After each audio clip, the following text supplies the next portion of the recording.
wabarakatuh.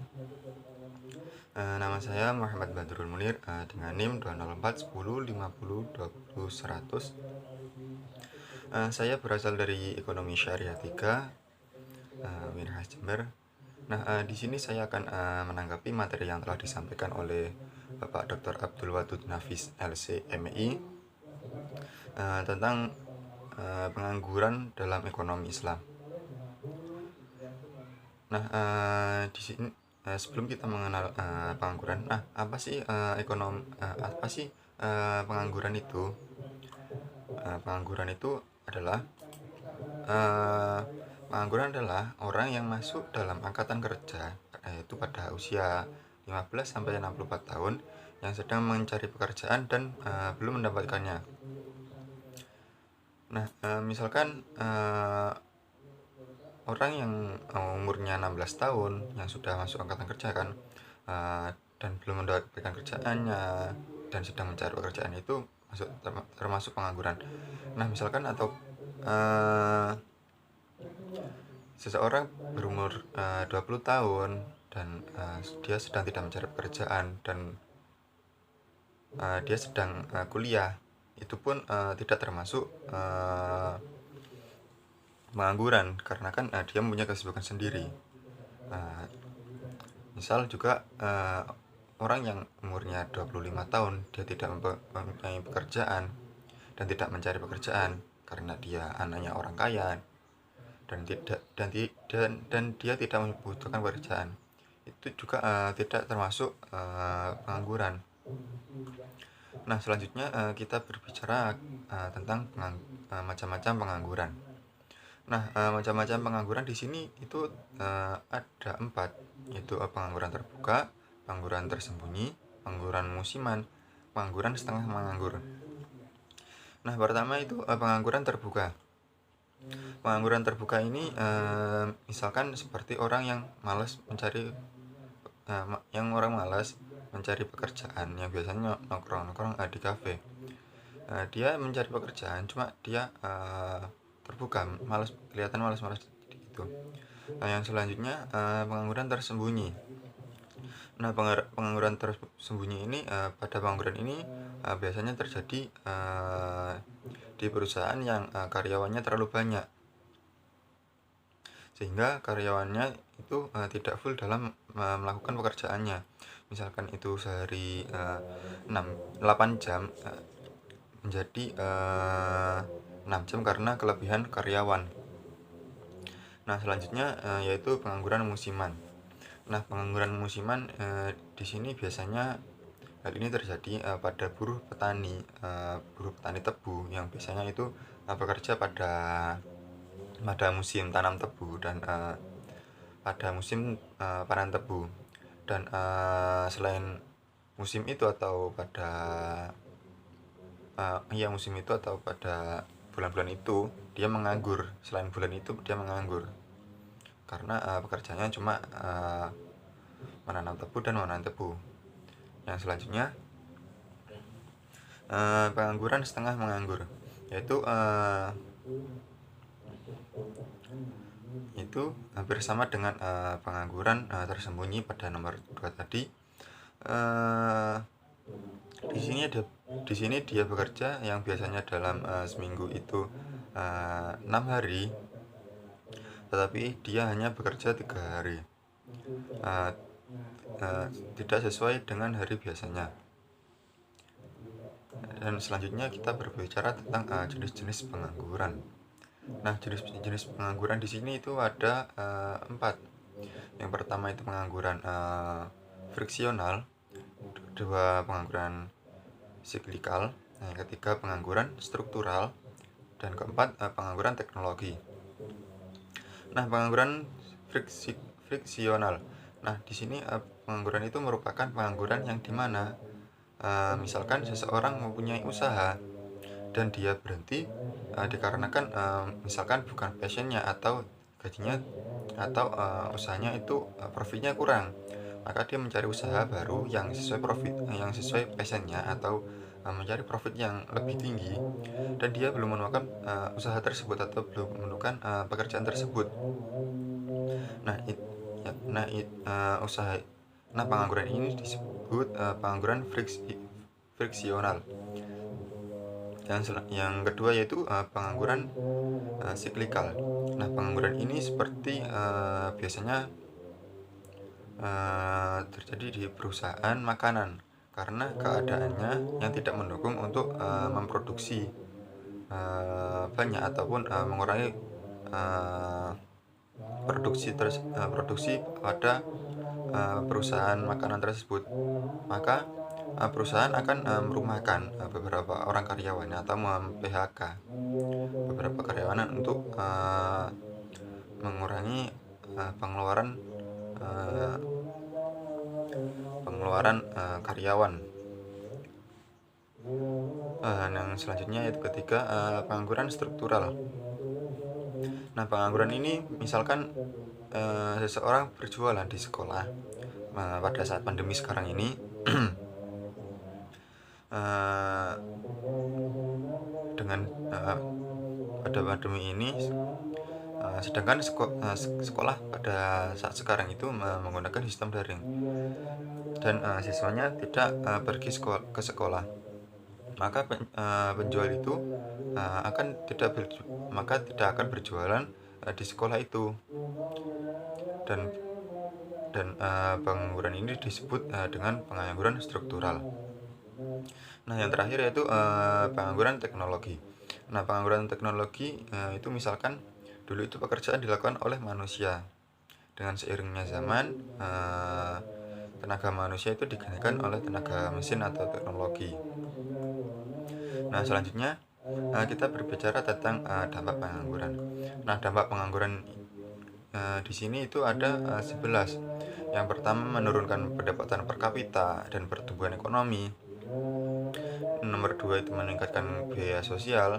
Ketiga, menurunkan aktivitas perekonomian. Keempat, menurunkan penerimaan negara. Nomor 5, menurunkan tingkat keterampilan. Nomor 6, kegiatan distribusi kurang lancar. Nomor 7, terjadinya kemiskinan. Nah, nomor 8, kurangnya gizi. Nomor 9, tindak kriminal meningkat. Nomor 10, produktivitas tenaga kerja rendah. Nomor 11 yaitu upah rendah.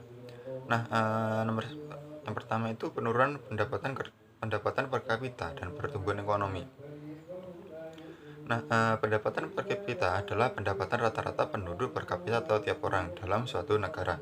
Apabila pendapatan itu menurun, maka pertumbuhan ekonomi juga akan menurun. Nah, yang nomor 2 itu meningkatkan biaya sosial.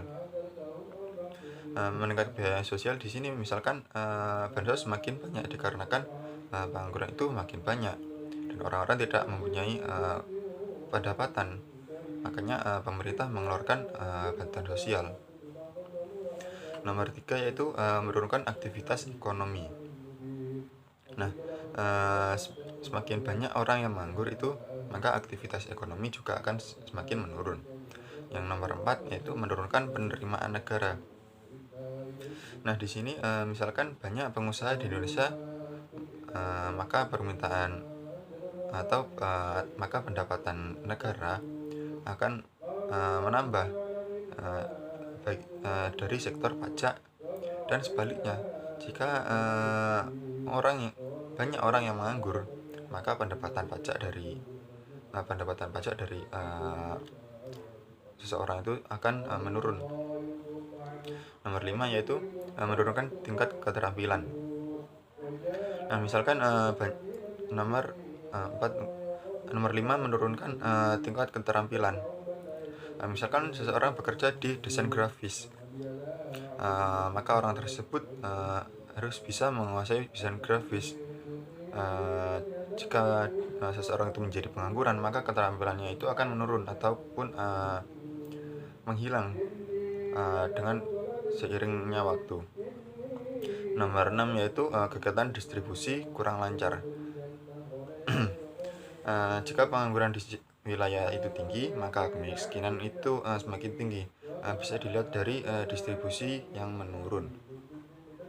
Nomor 7 yaitu terjadinya kemiskinan. Nah, di sini pengangguran itu semakin meninggi, maka tingkat kemiskinan juga akan tinggi. Yang nomor 8 itu kurangnya gizi. Kurangnya gizi di sini dikarenakan kemiskinan yang semakin tinggi dikarenakan seseorang untuk membeli makanan yang bergizi ataupun makanan yang bergizi tidak mempunyai uang, dan orang tersebut akan mengalami kekurangan gizi. Nah, yang 9 yaitu tindak kriminal meningkat. Pengangguran ini menyebabkan masyarakat tidak mempunyai pendapatan, dan sedangkan pengeluaran untuk memenuhi kebutuhan itu selalu meningkat. Nah, di sini orang-orang akan melakukan segala cara untuk memenuhi kebutuhannya itu, yang salah satunya dengan melakukan kriminalitas. Yang nomor 10 ya produktivitas tenaga kerja rendah. Dan nomor 11 yaitu upah yang rendah. Nah, yang selanjutnya kita akan berbicara tentang penyebab pengangguran. Yang di sini penyebabnya itu ada 4, yaitu tidak sebanding penawaran dengan permintaan pekerja. Nomor 2, turunnya pengeluaran total dan output. Nomor 3, perubahan teknologi. Yang keempat, waktu yang dibutuhkan untuk mencari pekerjaan. Nah, yang pertama itu tidak sebanding penawaran dengan permintaan pekerja. Dimaksudkan di sini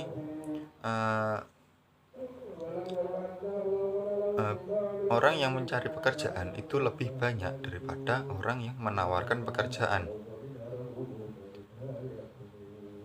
Maka pekerjaan itu lebih sedikit daripada orang yang mencari pekerjaan.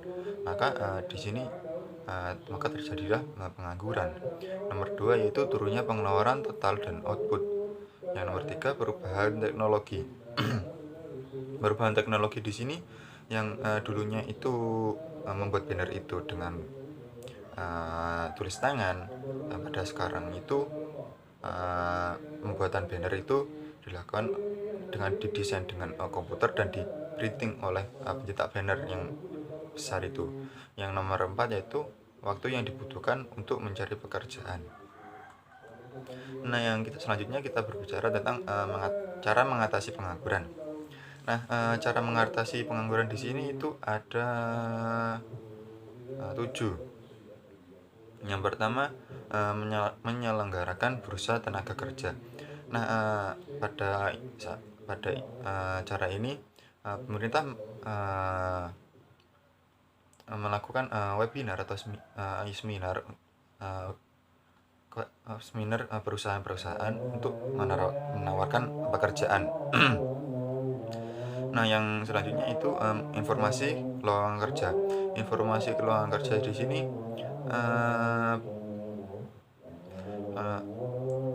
Menteri Ketenagakerjaan harus membuka lowongan pekerjaan sebanyak-banyaknya agar mengurangi pengangguran. Nah, yang selanjutnya yaitu nomor 3, memberikan pelatihan kerja. Nah, di sini Menteri Ketenagakerjaan harus juga memberikan pelatihan atau memberikan pelatihan kepada masyarakat, misalkan kepada PLK ataupun pelatihan-pelatihan yang lainnya. Nah, yang nomor 4 itu membuka lapangan kerja sebanyak-banyaknya. Nah, di sini para pengusaha dan dengan pemerintah harus bekerja sama untuk membuka lapangan pekerjaan sebanyak-banyaknya untuk mengatasi pengangguran. Nah, yang nomor 5 itu meningkatkan peredaran modal usaha, yaitu dengan pemerintah memberikan subsidi atau instansi keuangan atau misalkan bank itu memberikan pinjaman modal dengan suku bunga yang rendah. Yang nomor 6 yaitu meningkatkan jiwa kewirausahaan. Nah, di sini meningkatkan jiwa kewirausahaan dengan yaitu eee, melakukan pelatihan ketenaga kerjaan, itu dengan misalkan dengan mengadakan PLK, pelatihan eee, kerja itu, ataupun dengan melakukan pelatihan-pelatihan yang lainnya. Nah, yang terakhir yang nomor 7 yaitu transmigrasi. Nah, transmigrasi yaitu eee, perpindahan seseorang dari kehidupan yang padat penduduk ke eee, kependudukan yang masih kurang penduduknya, misalkan dari Jakarta pindah ke Kalimantan. Nah, itu di Kalimantan untuk di sana seperti bertani di sana. Kalau di Jakarta tidak bisa. Dan yang selanjutnya kita akan berbicara dengan pengangguran dalam ekonomi Islam. Nah, pengangguran dalam ekonomi Islam itu ada dua, yaitu pengangguran jabariyah terpaksa dan pengangguran khairiyah pilihan. Nah, di sini pengangguran jabariyah yaitu terpaksa. Misalkan pengangguran jabariyah itu seperti pengangguran musiman. Pengangguran seperti pengangguran musiman. Yaitu pengangguran yang ada pekerjaan pada musim tertentu atau waktu tertentu dia bekerja, dan pada waktu tertentu dia menganggur, seperti buruh di ladang tebu. Dia hanya bekerja pada musim tanam tebu dan panen tebu. Nah, yang selanjutnya pengangguran khairiyah pilihan. Nah, di sini pengangguran khairiyah yaitu pengangguran yang dia pilih sendiri. Misalkan dia malas mencari pekerjaan. Uh, uh, Pengangguran itu adalah pilihannya dia, dikarenakan dia malas mencari pekerjaan. Nah, yang selanjutnya yaitu solusi pengangguran dalam perspektif ekonomi Islam. Nah, di sini solusinya itu ada dua, yaitu mekanisme individu dan mekanisme sosial ekonomi.